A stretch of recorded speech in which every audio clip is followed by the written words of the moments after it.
The day my father's company went bankrupt, I found out he had quietly settled his debt by marrying me off to the Grant family. People said Philip Grant, the only son of the Grants, had a volatile temper and would spend his whole life in a wheelchair, unable to stand. Hearing that sent a chill through me, not because I was afraid, but because I realized I was being treated like a commodity to be traded. I once believed that no matter how poor life was, as long as there was love, I could hold the hand of the man I loved and walk with him to the end. But on the day I secretly took the household registration booklet, intending to marry my childhood sweetheart, I saw with my own eyes that Ethan was leading another girl into the civil affairs office. That girl was none other than Lily, the illegitimate daughter my father brought home after my mother passed away, and later added to our family registry. In my previous life, I couldn't accept it. In front of the crowd, I grabbed Ethan's hand and demanded to know why he had betrayed me. He immediately shielded Lily, standing firmly in front of her to protect her. He said Lily's background wasn't clean, and if she married into the Grants, she would be despised. Philip Grant, the man in the wheelchair, was unpredictable and frightening. Ethan said he couldn't bear to let Lily fall into such a pit of fire. But me, I was different. I was strong, smart, and capable of overcoming anything on my own. This time, when Ethan and Lily went to register their marriage, I stood quietly below the hall.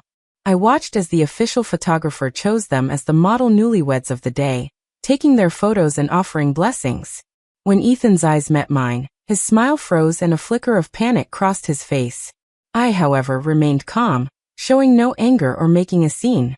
Lily nestled against him, curling her lips into a smug smile as she looked at me with triumph. I knew perfectly well she didn't love Ethan. This whole scheme was just to push me out, forcing me to take her place so the Cole family could send me to marry Philip Grant instead. 3 years earlier, my father had wagered with the Grants, borrowing $15 billion. After years of business failures, nearly the entire century-old foundation of the Cole family had been lost, and it still wasn't enough to repay the debt. Philip had once been in a racing accident, leaving him paralyzed from the chest down. His temper was wild and domineering. Even though the Grants were the wealthiest family in Yen City, no daughter from a respectable family dared to marry him. To settle the debt, my father agreed to Mrs. Grant's proposal to send one of his daughters into the marriage. The Cole family had only 2 daughters, me, Charlotte Cole, and Lily, the illegitimate child my father brought home after my mother died and later entered into our genealogy. I never wanted to compete with her, but in her eyes, I was always the enemy. Stealing Ethan from me became the deepest wound, and one of the rare times I had to swallow defeat. When Ethan betrayed me, I obediently returned home to wait to be married off. Somehow, though, the Grants discovered that I had once intended to elope with Ethan. They immediately broke off the engagement and, claiming they had been insulted, demanded the debt be doubled. My father was furious and blamed all the failures on me. In the end, I chose to end everything in tragedy. Lily, meanwhile, hid in Ethan's home, crying and telling her pitiful story until the Grants were overcome with guilt and voluntarily erased the Cole family's debt. Not only that, she received an enormous payout that helped Ethan's family business recover, and the Lewis Group quickly rose to become the newest tycoons of Yen City. Now that I had been given another life, I swore I would never again let myself be used as a stepping stone for someone else. Under Ethan's panicked gaze, I turned and walked away, heading straight into a luxury boutique to select a gift for my future mother-in-law. My sudden appearance left the Grants completely stunned. Mrs. Grant seemed to know from someone that I had once planned to ask Ethan to propose to me, so her attitude toward me was very cold.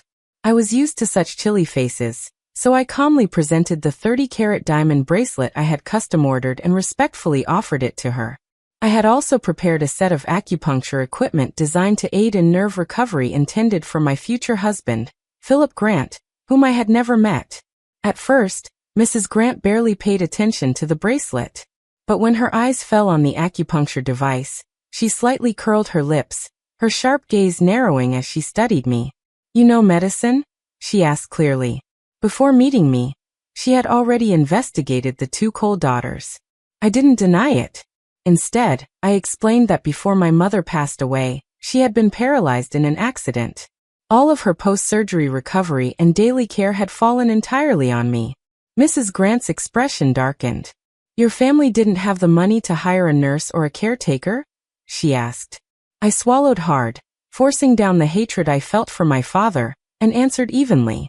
We did hire help, but my mother was very proud. For the more delicate matters, she preferred me to do them. It made her feel a little more at ease. The truth was that my mother had been injured chasing after my father's mistress. When she awoke and realized she was paralyzed, she refused to eat, afraid of becoming a burden to me. I flew back overnight from England, dropped out of school, and stayed by her side day and night, desperate to keep her alive. To me, nothing the Cole family owned mattered more than my mother. But after 7 years of my devoted care, she still left me. She didn't want to be a burden. And even more, she didn't want me, still so young, to stand against my father, be cast out of the Cole family, and become a homeless orphan. That was why I had endured my father and Lily until now. Mrs. Grant said she wanted to visit my mother to see how she was. I shook my head and told her my mother had passed, but I added, I do have a lot of experience caring for someone paralyzed. If you'd like, you could allow me to try taking care of him first. I didn't mention marriage at all. The Grant family already resented what I had done in the past. I had no need to push and risk being humiliated. But after the accident, Philip had completely changed. He refused to let anyone approach or care for him. I believed that more than having a daughter-in-law to carry on the family line, what Mrs. Grant truly wanted was for her son to rise again. In my previous life, after I was already dead, I had seen with my own eyes what weighed most heavily on Philip.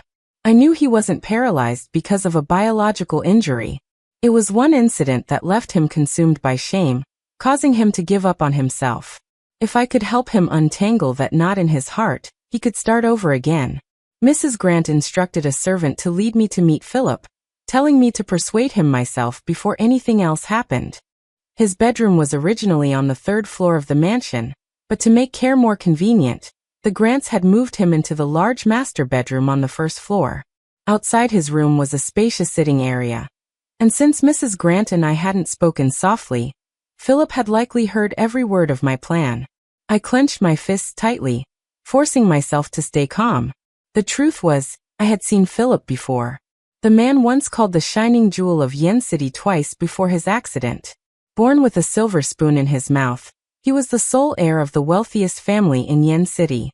He stood 6 feet 2 inches with a striking physique, his features carrying the stunning beauty of the Grant bloodline. Skilled in business, intelligent and handsome, he was the dream figure of countless young women. After the accident, shielded by the Grant family, he withdrew from the public eye. Yet even then, there were still fangirls willing to pay enormous bribes, just to catch a glimpse of him. The servants in the Grant household had always hoped to capture close-up photos of him. And young women clung to old pictures, sighing over him with sorrowful admiration. But I had witnessed with my own eyes the moment when that shining jewel shattered. The day Philip Grant had his accident. The old physician who treated my mother was suddenly summoned urgently to the Grant estate. His assistant was not available, and because I had lived by his side for half a year, learning under his careful guidance, he thought I could accompany him to help. The young man, only 17 at the time, had once carried a gaze that was open, proud and free. But after the accident, that brilliance had collapsed, leaving only fragility, like delicate ice flowers, ready to break at a touch. His eyes were hollow, devoid of life, as if he had lost all will to continue. Mrs. Grant wept bitterly, begging the physician to save her son. It was one of the rare times she showed weakness in front of outsiders. I followed the physician and assisted him through Philip's first acupuncture session. But after we left, Philip went on a hunger strike in protest.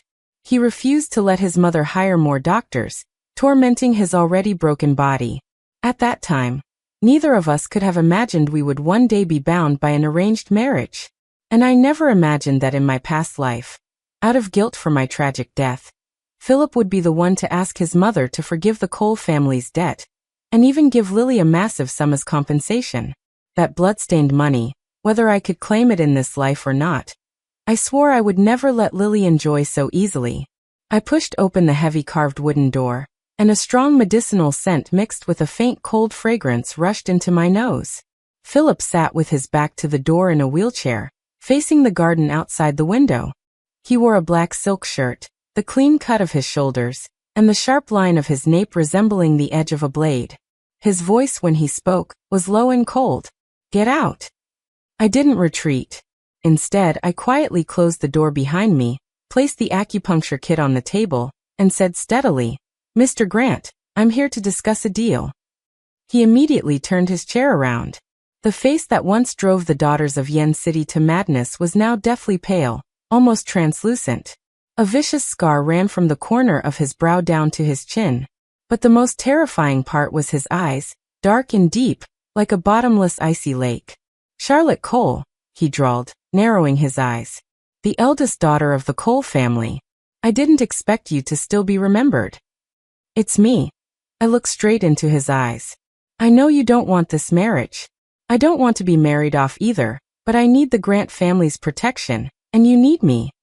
What could I possibly need you for?" He sneered, his fingers idly stroking the armrest of his wheelchair. "You're nothing more than an ordinary woman, eyeing the Grant fortune." I walked up to him, crouched down so that I had to tilt my head up to meet his gaze. "You need me to help you stand again."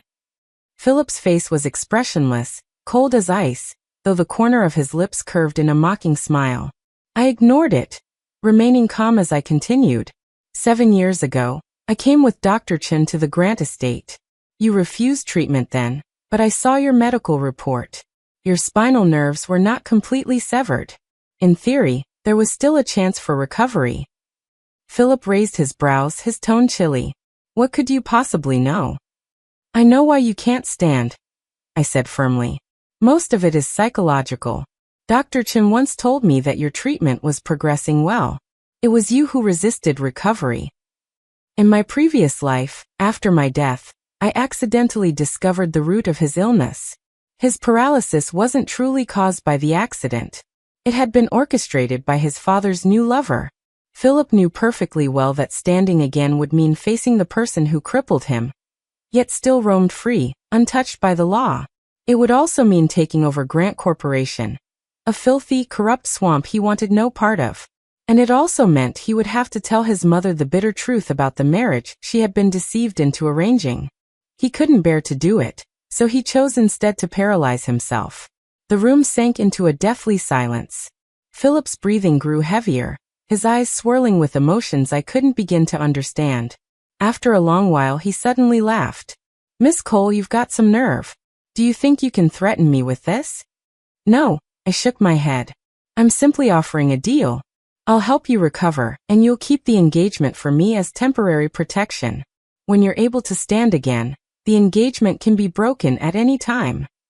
He stared at me for a long moment, then abruptly reached out and gripped my chin. "Temporary protection. If you really managed to make me stand, my mother would hand you the whole world. Charlotte Cole, what do you really want?" I answered calmly. "I just want you to get better and give me some protection. Once I've taken back the Cole family, I'll leave on my own. You're not afraid I'll burn the bridge after crossing it?" He asked with a cold smile. "I'm not afraid," I said evenly, meeting his gaze. Young Master Grant is a man of his word. By the time I left the Grant estate, night had already fallen. The moment I sat in the car, my phone began to buzz nonstop. On the screen, 2 words lit up: "Father." My lips curved into a cold smile as I pressed mute. In my previous life, at this very time, my father must have already heard the news of Ethan and Lily registering their marriage. He would have been furious, storming around to vent his anger on me. After all, losing meant losing the tool for his marriage alliance, and he'd be forced to send Lily to marry Philip in my place to fill the debt. But this time, I was determined to turn the tables. I slowly drove back to the Cole family villa. The moment I stepped through the door, the sound of porcelain shattering rang out. My father, eyes bloodshot, rushed at me. "How dare you come back here? Ethan and Lily just registered their marriage. Do you even know what that means?" Lily stood behind him, eyes red as though she had been crying, but the corners of her lips carried a faint, smug smile. "Of course I know," I said lightly as I took off my coat and hung it on the rack. "It means my little sister has found her true love. I couldn't be happier for her." My father froze, clearly not expecting that reaction. "And what about the Grants? What about our debt?" Don't worry about that. I cut him off, pulling a folder from my bag. I met with Mrs. Grant today. She agreed to let me marry into the Grant family. This is the new loan contract. The Grants have given us another 3 years of grace. My father's hands trembled as he flipped through the pages. How is this possible? Lily's face instantly changed. Sister, didn't they? I looked at her with a faint cold smile. Weren't they displeased because of me and Ethan? You're awfully quick with your news. Even the internal matters of the Grant family reach your ears. Her face went white. My father, meanwhile, was so caught up in his joy that he didn't notice the undercurrents between Lily and me. This is wonderful, Charlotte. You've always been the most sensible one. Gave a quiet mocking laugh. In my past life, he had said the very same thing right before he pushed me into the fire that nearly cost me my life after the Grants broke off the engagement. But there is one condition, I said calmly. The Grants require me to move in starting tomorrow, so I can get used to the living environment. My father hesitated, frowning. He worried that moving out would damage my reputation. Which matters more? I countered smoothly. My reputation or the survival of Cole Corporation. Besides, Mrs. Grant personally invited etiquette instructors to teach me. Outsiders will only see that the Grants take this marriage very seriously. He was immediately convinced. All right. Move in tomorrow. As I headed upstairs, Lily stepped in front of me to block my way. What exactly are you scheming? Lily hissed, blocking my way. I flicked her hand aside with a mocking smile. Aren't you good at guessing? Then go ahead, guess. On my very first day at the Grant estate, Mrs. Grant wasted no time asserting her authority. She handed me a thick notebook. From today onward, you must follow these rules to the letter, especially the ones regarding Philip's care. I flipped it open and skimmed through. It detailed everything from his daily schedule to his meals, and even dictated the tone of voice and exact words I was supposed to use when speaking to him. Mrs. Grant, I said, closing the notebook. Forgive me for being blunt, but these rules will only make him resist treatment more. Her gaze instantly sharpened. What are you implying? Young Master Grant doesn't need to be treated like fragile porcelain. I replied steadily, meeting her eyes. What he needs is to be seen as a normal man, a man with pride.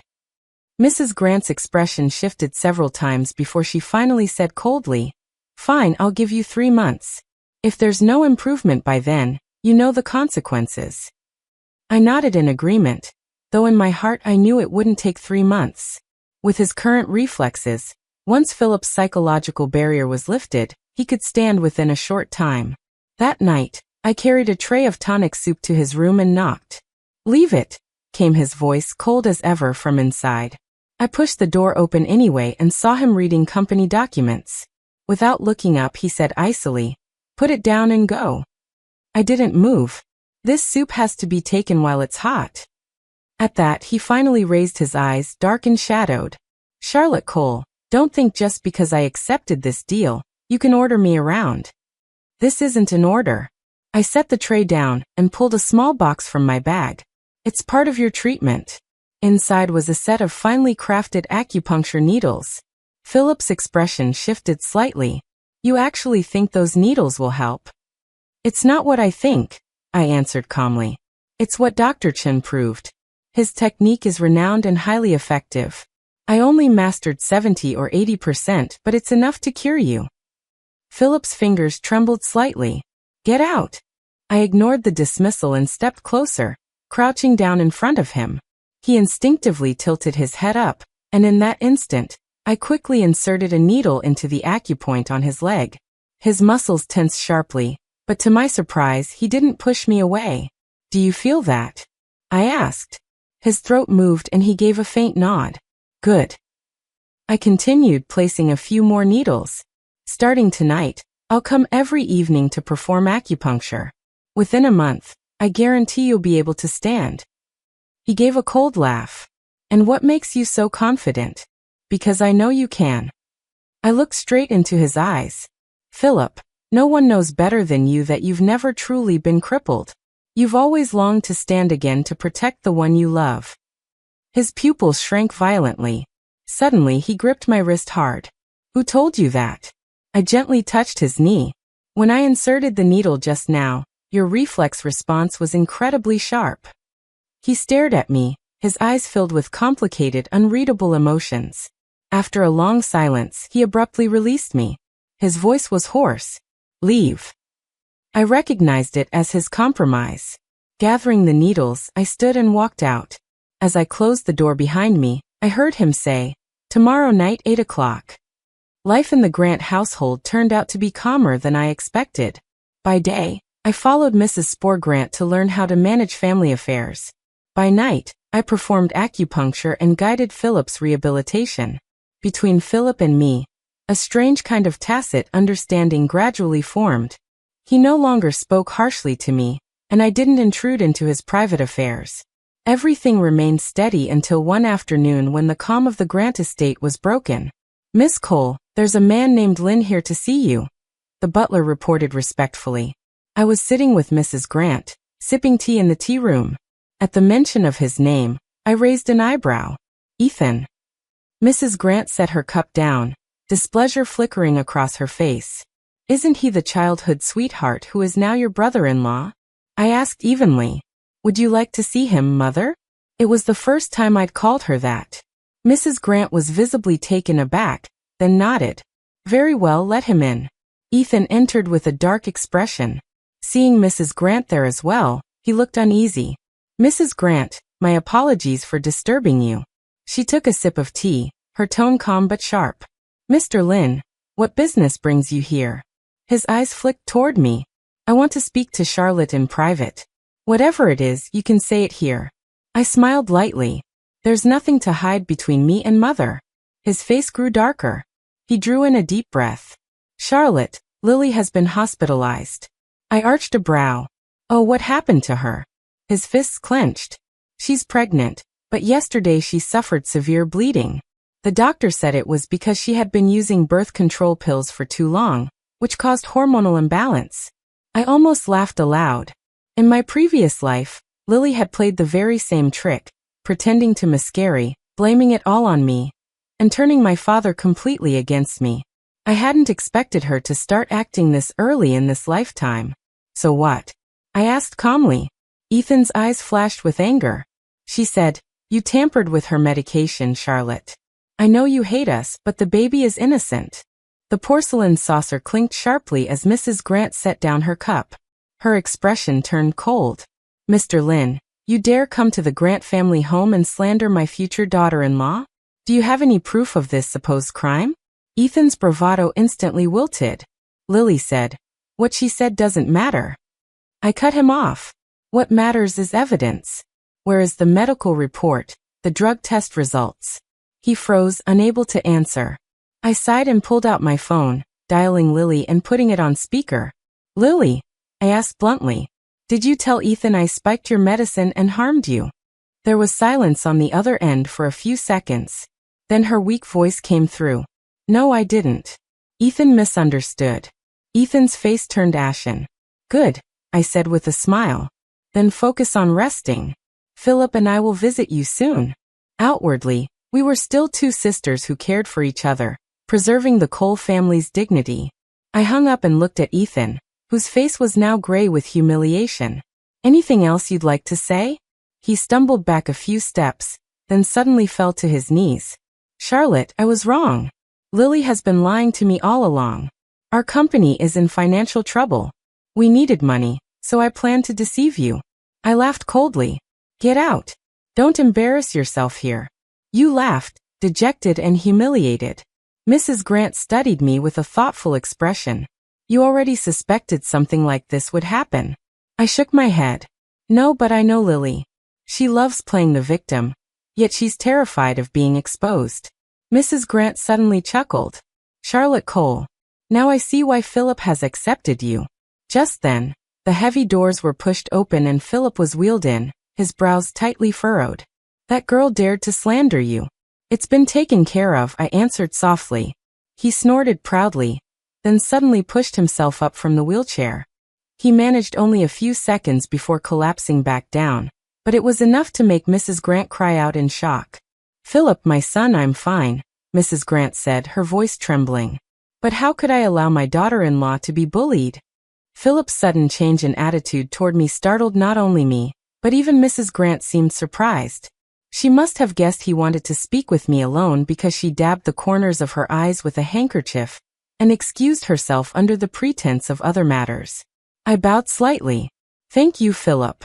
Whatever the reason, what you just said will make my days here at the Grant estate much easier. But he frowned, shooting me a cold glance. Why are you so timid? Do you let everyone walk all over you? Your sister, your brother-in-law, even your father. If you can't handle it, you can leave it to me. Consider it me repaying a debt.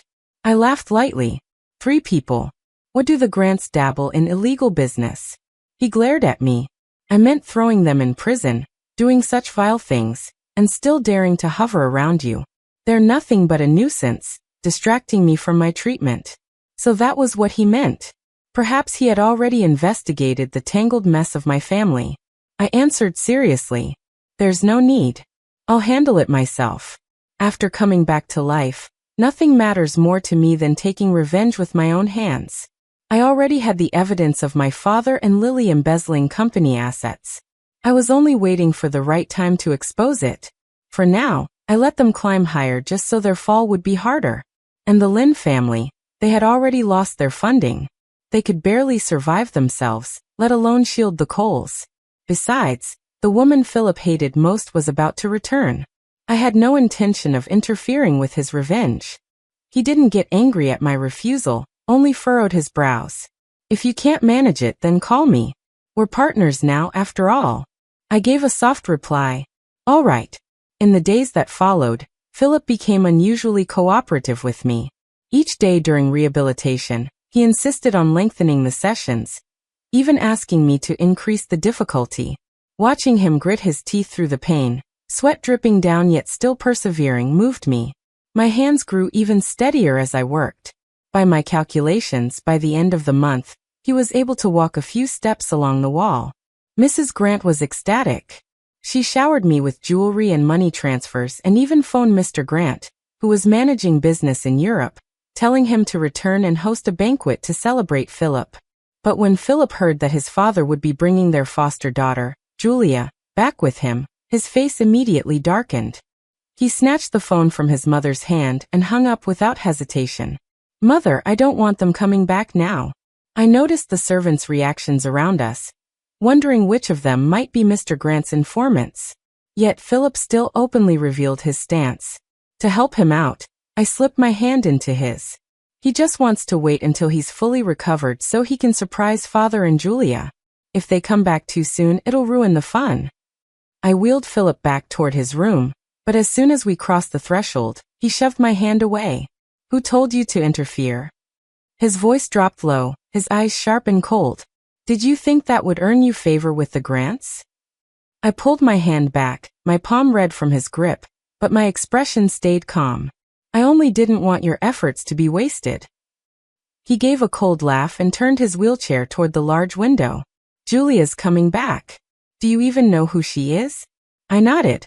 The girl your parents have sponsored for years, and also one of the people responsible for the accident that left you paralyzed. Philip spun his wheelchair around, his eyes freezing over. You investigated me? There was no need to investigate, I said evenly, meeting his gaze.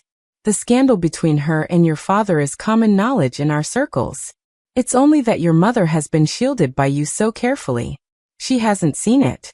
The truth was, in my past life after my death, I had witnessed with my own eyes Philip standing again to take back power and send Julia to prison. That was when I realized the girl he had always treated as a sister was, in truth, the one seducing his father. But I couldn't say that aloud, so I made up an excuse. The room fell into heavy silence. Philip's hands clenched the armrests of his wheelchair so tightly that his knuckles turned white. After a long moment, he suddenly laughed. Charlotte Cole, you chose this path yourself. Then let's face it together. I smiled gladly. Grant and Julia returned earlier than expected. Mrs. Grant, her eyes still red, brought me the news. Philip's strange behavior before had finally made even his slow-to-react mother suspicious. She used her connections to investigate and discovered the truth. Her husband had been having an affair, secretly supporting a seemingly pure college girl. That girl was the very one who had caused her son's accident. But after so many years of being forced out of the company, even if Mrs. Grant wanted to protect Philip's future, she no longer had the strength to oppose her husband directly. "Charlotte, take Philip to the villa for a few days," she pleaded, clutching my hand, panic in her eyes. "Say it's for his recovery, that he needs a quiet environment." I looked at her troubled expression. "What about you, Mother?" She shook her head. "No matter what, you two should leave for now." I turned and saw Philip pushing his own wheelchair toward us, his face dark as a storm. His voice was as cold as ice. "Just because I've been confined for 7 years doesn't mean I've done nothing." His words left Mrs. Grant frozen. Her lips trembled as tears slid silently down her face. "Philip, my son, don't cry, Mother." He wheeled closer and took her hand firmly. "I'm no longer that boy who let himself be bullied without fighting back." He lifted his head and met my eyes, his gaze burning with determination. "Charlotte, take me to the study." Inside, Philip opened the safe and pulled out a thick file. "These are the proofs I've gathered over the past 7 years. His finger pointed at the documents. "The accident back then was Julia's doing. She sabotaged my car under my father's orders." Mrs. Grant sucked in a sharp breath. "Impossible. Why would your father do that?" "He's wanted to replace me as heir for a long time," Philip said with a cold laugh. "Julia isn't just his mistress. She bore him an illegitimate child." I stood beside them and watched the world inside Mrs. Grant collapse. She sank onto the sofa, her face pale as paper. "Mother," Philip's voice softened. "I need your help now. Can you contact your brother?" Her brother was a prominent name in venture capital, and the strongest ally the Grant family had. Wiping her tears, Mrs. Grant nodded vigorously. "I'll call him right away." The day Mr. Grant returned, the air inside the mansion was suffocating. Julia walked in with him, holding his arm, dressed in a pristine white dress, her appearance gentle and delicate. When her eyes swept over Philip in his wheelchair, a glimmer of smugness flashed within them. "Philip," Mr. Grant said with faint concern, "I hear you're doing rehab. Don't push yourself too hard." Philip gave a faint smile. "I'm not forcing myself. I can already stand." Before everyone's stunned gaze, he pressed his hands against the armrests and slowly rose to his feet. Julia's expression changed instantly. "Impossible," the doctor said. I cut her off with a smile. "Said Philip would never stand again, right?" Mr. Grant's eyes sharpened. "Who are you?" "Charlotte Cole," I answered steadily, "his fiancée, and the one who helped him stand again." Philip took my hand in his, our fingers tightly entwined. Julia's eyes blazed with jealousy as she stared at our joined hands. That evening at the dinner banquet, Mr. Grant suddenly announced, "Next month is Julia's birthday. At that time, I will formally appoint her to the board of Grant Corporation." Mrs. Grant's eyes widened at his words. But Mrs. Grant had learned how to stay calm. She didn't say a word. "I object," Philip said evenly. Mr. Grant narrowed his eyes. "You have no right to object." "Is that so?" Philip pulled out his phone and played a recording. The voices of Mr. Grant and Julia filled the room as they plotted together. Plans that had nearly cost Philip his life. Julia shot to her feet. "This is fake." At that moment, the butler rushed in, panicked. "Master, there are many police cars outside." Philip's uncle had long despised Mr. Grant, but for his sister's sake, he had tolerated it and stayed out of the family's affairs. Now, knowing all the suffering his sister and nephew had endured was caused by Mr. Grant, he could no longer hold back. With his influence behind them, Mr. Grant and Julia were swiftly arrested for attempted murder. After their arrest, the Grant estate plunged into short-term chaos. Mrs. Grant forced herself to stay strong, managing household affairs, while Philip officially began to take over the Grant Corporation. I had originally planned to withdraw once everything was resolved. But Philip insisted on keeping me at the estate, claiming his rehabilitation wasn't complete. "Do you really still need me?" I asked one evening, watching him walk into the study with steady steps. He glanced back, a smirk tugging at his lips. "What's this? Miss Cole wants to run off after taking advantage." I was left speechless and could only continue playing the role of his fiancée. Then came the day disaster struck the Cole family. My father called unexpectedly, his voice more panicked than I had ever heard. "Charlotte, come home now. Something huge has happened with the company." It turned out the financial fraud of Cole Corporation had been exposed. The stock price plummeted and worse, the bank abruptly withdrew funding, cutting off all cash flow. I let out a cold laugh. "Father, isn't this what you've always feared? It's finally here."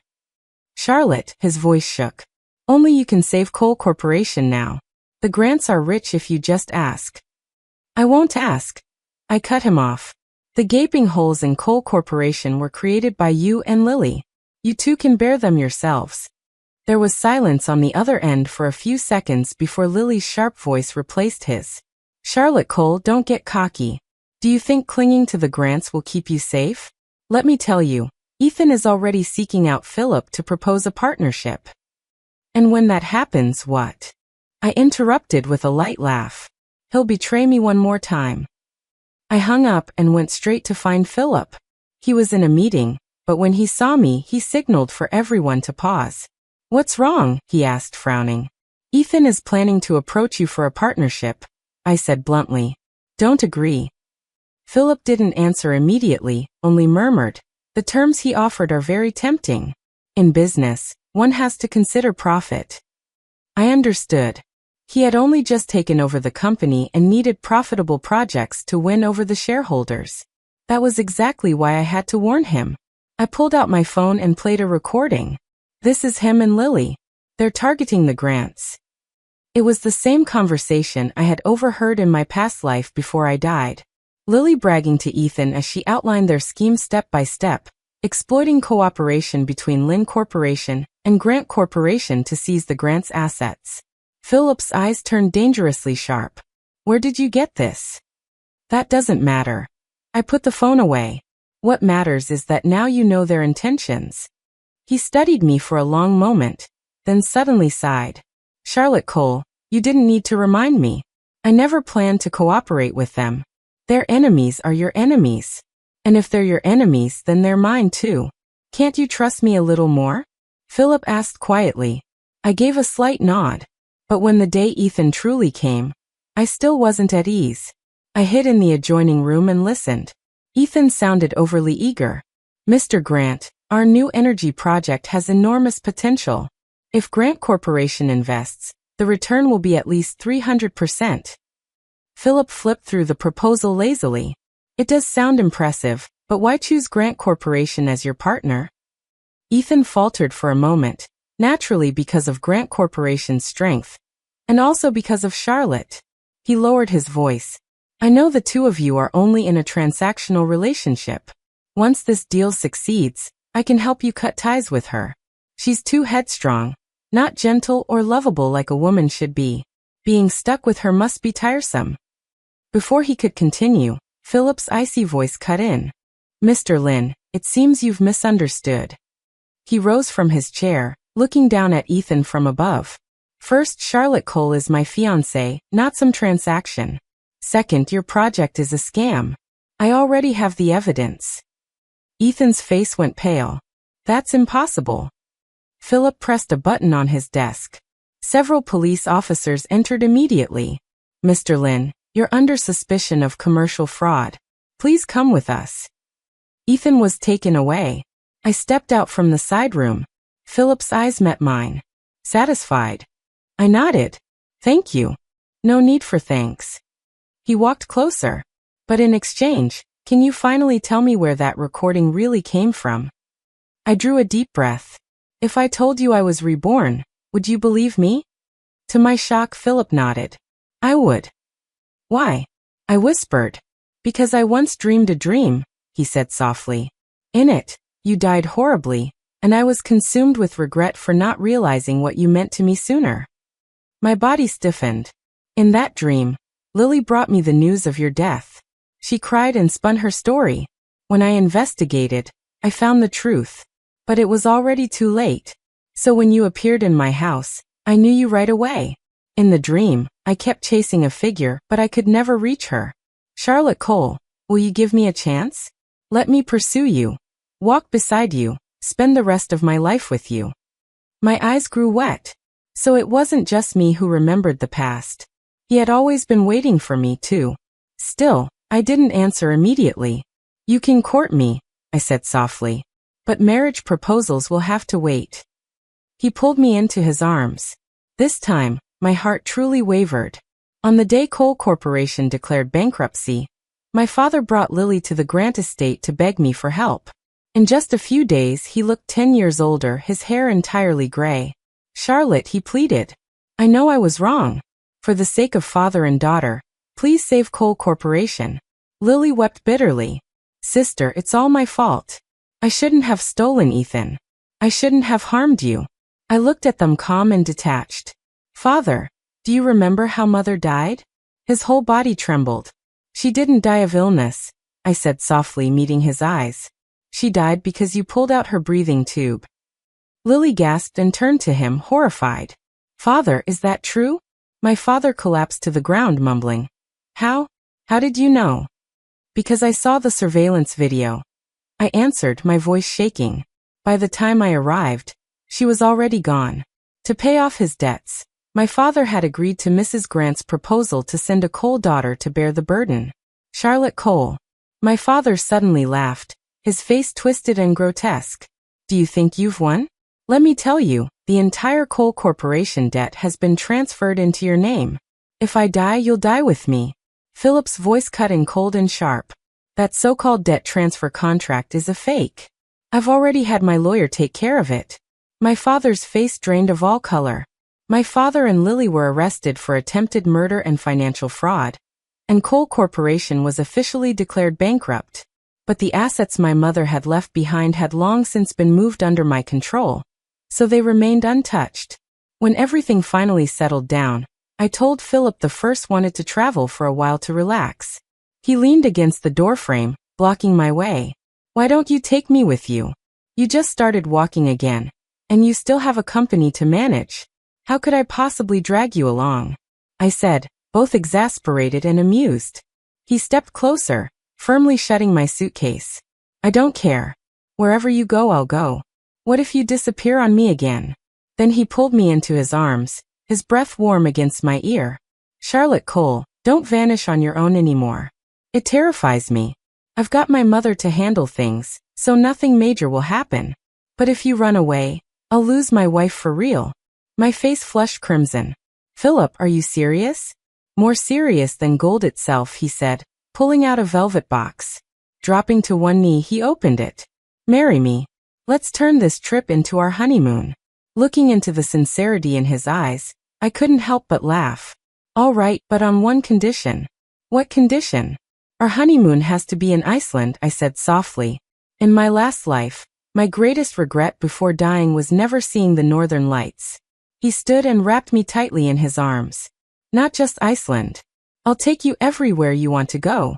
In this life, I'll show you every beautiful sight the world has to offer.